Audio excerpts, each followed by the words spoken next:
So, IKEA and smart homes, they're not exactly new to the scene, right? But what they're doing now, that's a whole different story.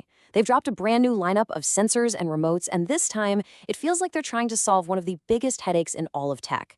Let's dig in and see what makes this reboot so different. You know the drill, right? You've got your smart lights from one company, a thermostat from another, and maybe a smart plug from a third. And they all have their own separate apps, they don't talk to each other. It's a mess. It's like having a party where none of your guests speak the same language. It kind of makes you question the whole smart part of smart home. Well, IKEA is stepping up with a pretty bold claim. They want to fix all that. Their new stuff is built on two pieces of tech that are designed to finally bring some sanity to the chaos: Matter and Thread.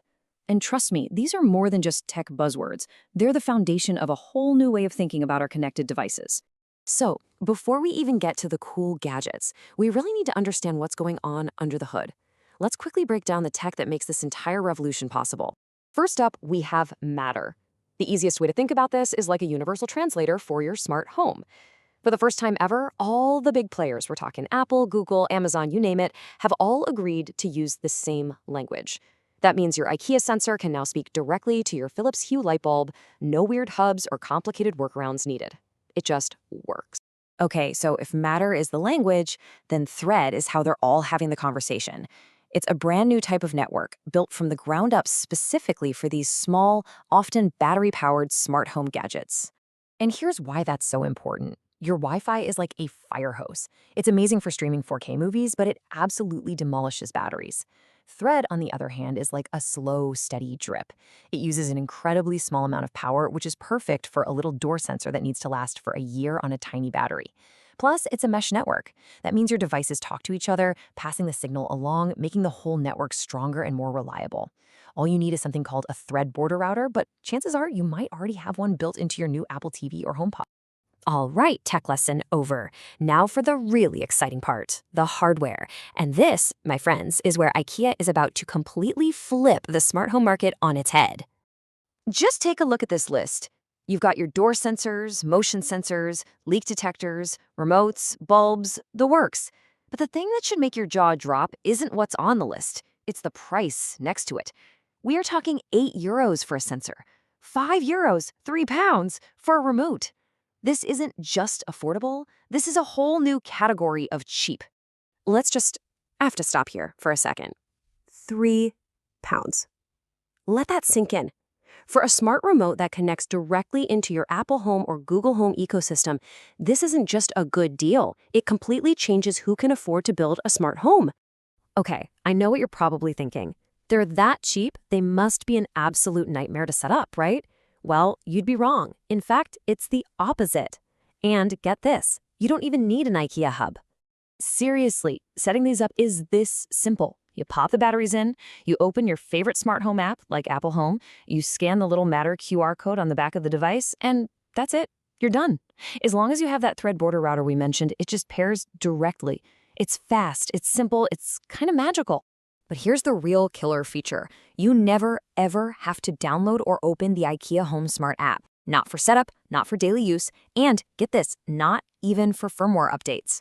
Reviewers found that the updates just pop up right inside of Apple Home. This is the seamless, unified experience that Matter has been promising us for years, and here it is. So it all sounds a bit too good to be true, doesn't it? Cheap, simple, unified. Does it actually work in the real world? Well, after reviewers spent some quality time with these gadgets, the story gets a little more nuanced. It's a tale of some truly brilliant successes and a few pretty significant failures. So let's lay it all out. The pros are massive. The price is obviously a game changer. Thanks to Thread, they are super fast and responsive. You don't need a separate hub, and they use standard AAA batteries. Thank you, IKEA. But it's not all perfect. Some of the product designs are just weird. That scroll wheel is a problem, and there are some big software limitations, especially in the Apple ecosystem.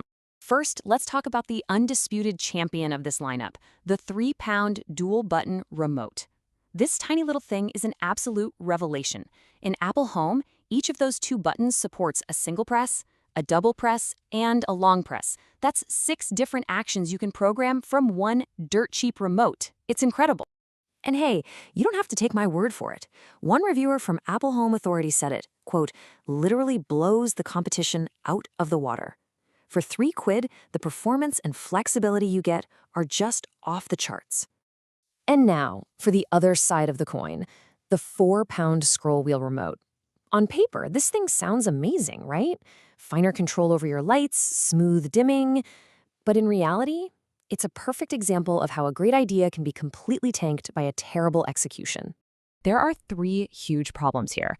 First, the physical design is a mess. The wheel is made of this slick plastic that your finger just slides right off of. You can't get a good grip. Second, it just feels flimsy and cheap. The plastic actually bends in your hand. And the third, the real nail in the coffin, is the software. The main feature, the scroll wheel, doesn't even work in Apple Home right now because the Matter standard doesn't yet support that kind of input. So its one unique feature is completely useless for a ton of users. So, when you put all of this together, the good, the bad, and the slippery, what does it all mean for the future of our smart homes? Let's zoom out for a second. At the end of the day, IKEA has proved 2 incredibly important things. First, they've shown that price is no longer a real barrier to getting started with a smart home. And second, they've proved that the promise of Matter is real. This unified, hub-free future, it works. But it's also a powerful lesson that, even with fantastic software, if the hardware in your hand feels bad, the whole experience can fall apart. And all of this leaves us with one final massive question. By making genuinely useful smart home gear this cheap and this easy to set up, has IKEA just fired the starting gun? Are we seeing the beginning of a race to finally make the smart home something not just for tech nerds, but truly for everyone?